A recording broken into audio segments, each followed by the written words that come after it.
ನಮಸ್ತೆ. ನಾವು current ಎಲೆಕ್ಟ್ರಿಸಿಟಿನಲ್ಲಿ last ವಿಡಿಯೋದಲ್ಲಿ current density, conductivity, drift velocity ಬಗ್ಗೆ ಸಿನಾಪ್ಸಿಸ್ ಹೇಳಿದ್ದೆ. ಈಗ ಅದೇ ಕಾನ್ಸೆಪ್ಟ್ಸ್ ಮೇಲೆ ಕೆಲವು ನ್ಯೂಮರಿಕಲ್ ಪ್ರಾಬ್ಲಮ್ಸ್ ಮತ್ತು MCQsನ ಸಾಲ್ವ್ ಮಾಡಬೇಕು ಅಂತ ಹೊರಟಿದ್ದೀವಿ. ಲಾಸ್ಟ್ ವಿಡಿಯೋನ ನೋಡಿಲ್ಲ ಅಂತಂದರೆ ಆ ವಿಡಿಯೋದು ಲಿಂಕನ್ನು ಡಿಸ್ಕ್ರಿಪ್ಷನ್ ಬಾಕ್ಸಲ್ಲಿ ಹಾಕಿದ್ದೀನಿ, ದಯವಿಟ್ಟು ನೋಡಿಕೊಂಡು ಅದಾದಮೇಲೆ ಈ ಪ್ರಾಬ್ಲಮ್ಸ್ ಸಾಲ್ವ್ ಮಾಡೋದಕ್ಕೆ ಬರಬೇಕು. ಈಗ ಫಸ್ಟ್ ಪ್ರಾಬ್ಲಮ್ ಇಲ್ಲೇನಿದೆ ಅಂತಂದರೆ drift velocity of an electron in a circuit is VD. Now the conductor is replaced by another conductor of same material and length. ಜೊತೆಗೆ ಏನಾಗಿದೆ, but the area of cross section of the wire is doubled. Now what is the new drift velocity they are asking? ಇಲ್ಲಿ potential difference ಕೂಡ change ಮಾಡ್ತಾ ಇಲ್ಲ. It is very simple. ಒಂದು wire ಇದೆ, potential ಡಿಫರೆನ್ಸನ್ನು V ಅಷ್ಟು connect ಮಾಡಿದ್ದೀವಿ.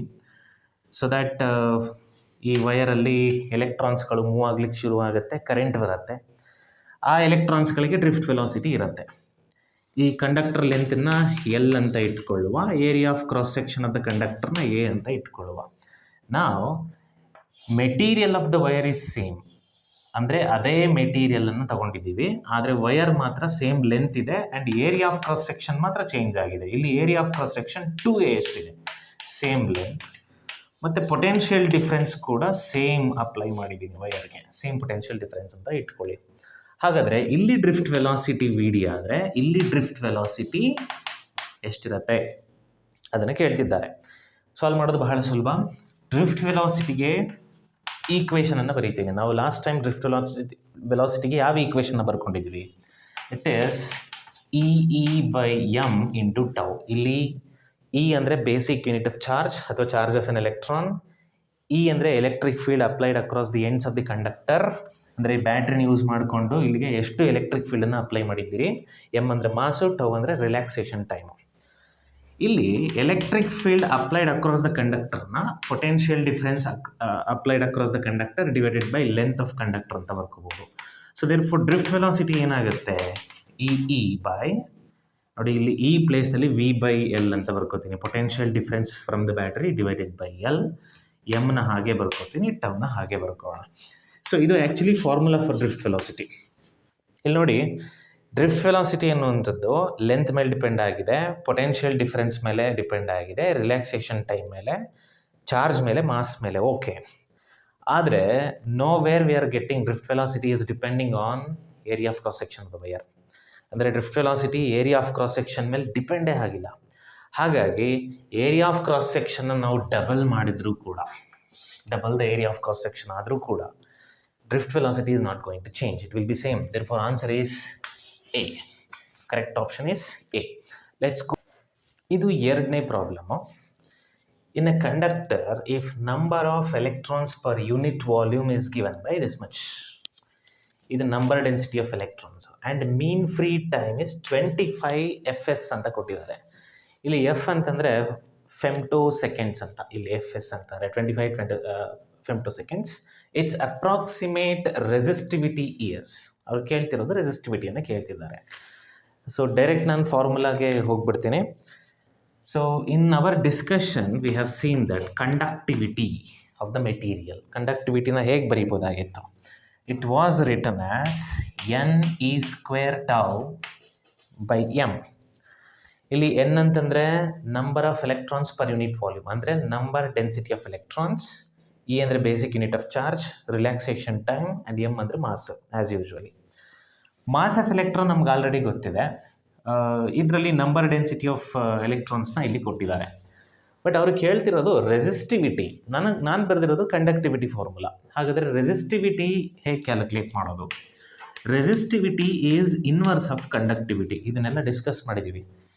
ಹಾಗಾಗಿ resistivity is equal to mass of the electron divided by number density of the free electrons, square of basic unit of charge and relaxation time. ಈಗೆಲ್ಲವೂ data available ಇದೆ. Mass of electron ಗೊತ್ತಿರಬೇಕು, basic unit of charge ಕೂಡ ಗೊತ್ತಿರಬೇಕು. ನೀವೇನಾದರೂ ಅದನ್ನು substitute ಮಾಡಿದ್ರೆ resistivity value ಎಷ್ಟು ಸಿಗುತ್ತೆ ಅಂತಂದರೆ, ಮಾಸ್ ಆಫ್ ಎಲೆಕ್ಟ್ರಾನನ್ನು I will write it as 9.1 into 10⁻³ 31 kg divided by number density of electrons ಇಲ್ಲೇ ಕೊಟ್ಟಿದ್ದಾರೆ. So 8.85 into 10 power 28 multiplied by basic unit of charge. Basic unit of charge is 1.6 into 10 power minus 19 whole square multiplied by relaxation time. Relaxation time 25 femtoseconds ಅಂತ ಕೊಟ್ಟಿದ್ದಾರೆ. ನಾನು ಅದನ್ನು 1 femto ಅಂತಂದರೆ 10 power minus 15 ಅಂತ ಬರ್ಕೋಬೇಕು. So 25 femtoseconds is 25 into 10 power minus 15.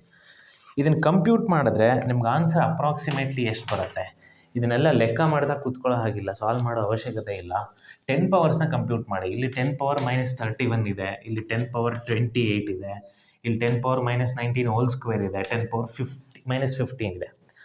ನೀವು 10 ಪವರ್ಸ್ನ ಮಾತ್ರ concentrate ಮಾಡಿ ಎಷ್ಟಾಗುತ್ತೆ ಅಂತ. ನಿಮ್ಗೆ ಅಪ್ರಾಕ್ಸಿಮೇಟ್ಲಿ 10 power minus 6 ಅಷ್ಟು ಸಿಗುತ್ತೆ ನಿಮಗೆ, -6 ohm metre.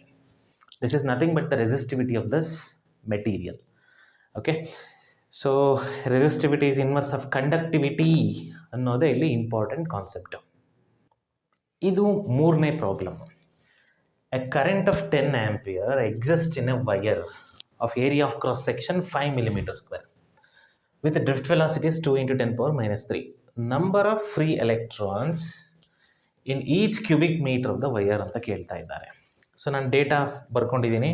Current 10 amperes, drift velocity 2 millimeter per second square, millimeter per second, area of cross section 5 millimeter square ಅಂತ ಇದೆ. ಈಗ ನಾವು ಕೇಳ್ತಿರೋದೇನಂತಂದರೆ ಅವರು free electrons in each cubic meter of the wire ಅಂತಂದರೆ number density of the free electrons in the wire ಎಷ್ಟು ಅಂತ ಕೇಳ್ತಾ ಇದ್ದಾರೆ, ಅಂದರೆ ಸ್ಮಾಲ್ ಎನ್ ಅಂತ. ಇದಕ್ಕೆ ನಾನು ಕರೆಂಟ್ಗೂ ಡ್ರಿಫ್ಟ್ ವೆಲಾಸಿಟಿಗೂ ಮಧ್ಯೆ ಇರೋ ರಿಲೇಷನ್ಸ್ನ ತೊಗೊಬಿಡ್ತೀನಿ. Current is equal to what? NEAVD. ಇದೆ ರಿಲೇಷನ್ ಕರೆಂಟು ಮತ್ತು ಡ್ರಿಫ್ಟ್ ವೆಲಾಸಿಟಿಗೆ. ಇದನ್ನು ಕೇಳ್ತಿದ್ದಾರೆ.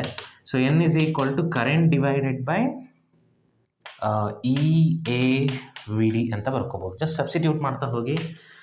So number density of free electrons in each cubic meter in number of electrons in each cubic meter of the wire N is equal to ಕರೆಂಟನ್ನು 10 divided by charge of electron ಇದು ಅಥವಾ basic unit of charge 1.6 into 10 power minus 19 multiplied by area of cross section ಇದೆ. Area of cross ಸೆಕ್ಷನ್ನ 5 millimeter square ಅಂತ ಹೇಳಿದ್ದಾರೆ.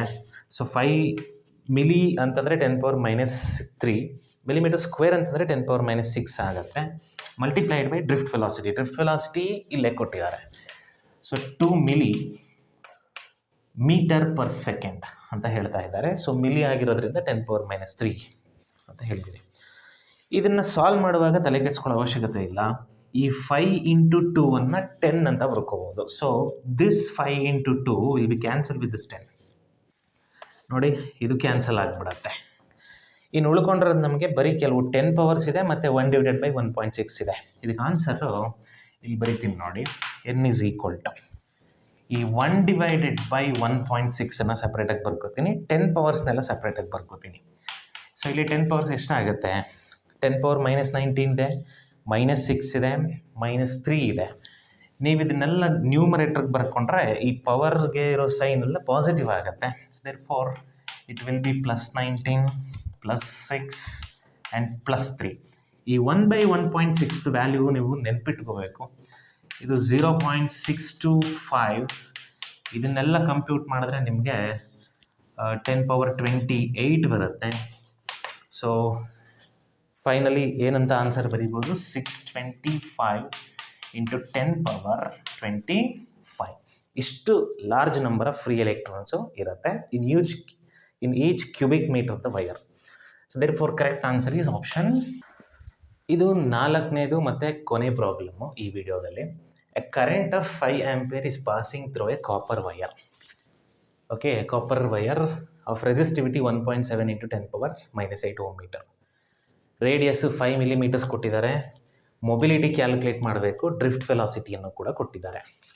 ನಾನು ಡೈರೆಕ್ಟಾಗಿ mobility is equal to drift velocity per unit electric field. ಇದು definition of mobility ನಾನು ತೊಗೊಂಡಿರುವಂಥದ್ದು. Drift velocity ಅವರೇ ಕೊಟ್ಟಿದ್ದಾರೆ, ಆದರೆ ಎಲೆಕ್ಟ್ರಿಕ್ ಫೀಲ್ಡ್ ಎಷ್ಟು ಅಂತ ಗೊತ್ತಿಲ್ಲ. ಅಂದರೆ ವಯರ್ಗೆ ನಾನು ಪೊಟೆನ್ಷಿಯಲ್ ಡಿಫ್ರೆನ್ಸ್ನ ಕನೆಕ್ಟ್ ಮಾಡಿದಾಗ across the wire there will be electric field as well. ಆ ಎಲೆಕ್ಟ್ರಿಕ್ ಫೀಲ್ಡ್ ಎಷ್ಟಿದೆ ಅದನ್ನು ಫಸ್ಟ್ ಫೈಂಡ್ ಔಟ್ ಮಾಡ್ಕೋಬೇಕು. ಎಲೆಕ್ಟ್ರಿಕ್ ಫೀಲ್ಡ್ ಫೈಂಡ್ ಔಟ್ ಮಾಡಲಿಕ್ಕೆ ಕರೆಂಟು, ರೆಸಿಸ್ಟಿವಿಟಿ ಮತ್ತು ರೇಡಿಯಸ್ಸನ್ನು ಯೂಸ್ ಮಾಡ್ಕೋಬೇಕು, ರೇಡಿಯಸ್ ಆಫ್ ದ ವೈರನ್ನು. ಹೇಗೆ ಎಲೆಕ್ಟ್ರಿಕ್ ಫೀಲ್ಡ್ ಫೈಂಡ್ ಔಟ್ ಮಾಡೋದು? There is a formula, current density is equal to conductivity multiplied by electric field. ಇದು ನೆನಪಿರಬೇಕು. ಹಾಗಾದರೆ electric field is equal to ಏನಾಗುತ್ತೆ? Current density divided by conductivity. So electric field finally ನೀನು ಈ 1 divided by ಕಂಡಕ್ಟಿವಿಟಿಯನ್ನು resistivity ಅಂತಲೂ ಬರೀಬೋದು. Therefore current density multiplied by resistivity, ಇದೇ ಎಲೆಕ್ಟ್ರಿಕ್ ಫೀಲ್ಡ್ಗೆ ಫಾರ್ಮುಲಾ. ನೋಡಿ, ಕರೆಂಟ್ ಡೆನ್ಸಿಟಿನೂ ಕೊಟ್ಟಿಲ್ಲ, ಬಟ್ ಕರೆಂಟ್ ಡೆನ್ಸಿಟಿಯನ್ನು current divided by area of cross section of the wire multiplied by resistivity ಅಂತ ಬರ್ಕೋಬೋದು. ಸೊ ಕರೆಂಟ್ ಕೊಟ್ಟಿದ್ದಾರೆ, area of cross section of the ವಯರ್ನ πr² ಅಂತ ಹಾಕೋಬೋದು, ವೇರ್ ಆರ್ ಇಸ್ ರೇಡಿಯಸ್ ಇಲ್ಲಿದೆ. ರೆಸಿಸ್ಟಿವಿಟಿಯನ್ನು ಕೂಡ ಕೊಟ್ಬಿಟ್ಟಿದ್ದಾರೆ ವಯರ್ಗೆ. ಆ ವ್ಯಾಲ್ಯೂಸ್ ಎಲ್ಲ ಸಬ್ಸ್ಟಿಟ್ಯೂಟ್ ಮಾಡಿದ್ರೆ ಎಲೆಕ್ಟ್ರಿಕ್ ಫೀಲ್ಡ್ ಎಷ್ಟು ಬರುತ್ತೆ ಅದನ್ನು ಬರೀತೀನಿ. Current is nothing but 10 amperes, 5 amperes divided by area is nothing but πr². πr² 3.14 into r ಅಂತಂದರೆ 5 ಮಿಲಿಮೀಟರ್, 5² ಮಾಡಿದ್ರೆ 25. ಸೊ 10⁻⁻6 ಅಂತ ಬರ್ಕೋತೀನಿ. ಸೊ ಇದು ಕರೆಂಟ್ ಡೆನ್ಸಿಟಿ. 10⁻⁻6 ಯಾಕೆ ಬಂತು? ರೇಡಿಯಸ್ನ ನೋಡಿ 5 ಮಿಲಿಮೀಟರ್, ಇದನ್ನು ಹೋಲ್ ಸ್ಕ್ವೇರ್ ಮಾಡಿದ್ರೆ ಈ ಮಿಲಿಮೀಟರ್ನ 10⁻³ ಅಂತ ಬರೀಬೋದು. ಹೋಲ್ ಸ್ಕ್ವೇರ್ ಮಾಡಿದಾಗ 10⁻⁻6 ಆಗುತ್ತೆ. ಸೊ ಕರೆಂಟ್ ಡೆನ್ಸಿಟಿ ಸಿಕ್ಕೋಯ್ತು. ಮಲ್ಟಿಪ್ಲೈಡ್ ಬೈ ರೆಸಿಸ್ಟಿವಿಟಿ ಎಷ್ಟಿದೆ ವ್ಯಾಲ್ಯೂ? 1.7 ಇಂಟು 10⁻⁻8. ಸೊ ನಿಮಗೆ ಎಲೆಕ್ಟ್ರಿಕ್ ಫೀಲ್ಡ್ ವ್ಯಾಲ್ಯೂ ಇಲ್ಲಿ ಸಿಕ್ಬಿಡತ್ತೆ. ಎಷ್ಟು electric value? 0.1082 into 10⁻⁻2 volt per meter. This is value of electric field. ಈ ಎಲೆಕ್ಟ್ರಿಕ್ ಫೀಲ್ಡ್ ವ್ಯಾಲ್ಯೂನ ಈ ಫಾರ್ಮುಲಾದಲ್ಲಿ ಸಬ್ಸ್ಟಿಟ್ಯೂಟ್ ಮಾಡಿದ್ರೆ ನಿಮಗೆ ಡ್ರಿಫ್ಟ್ ವೆಲಾಸಿಟಿ ಸಮೇತ ಸಬ್ಸ್ಟಿಟ್ಯೂಟ್ ಮಾಡಿದ್ರೆ ನಿಮಗೆ ಮೊಬಿಲಿಟಿ ಸಿಕ್ಬಿಡತ್ತೆ. So mobility is equal to drift velocity ಎಷ್ಟಿದೆ? 1.1 ಇಂಟು 10⁻⁻3.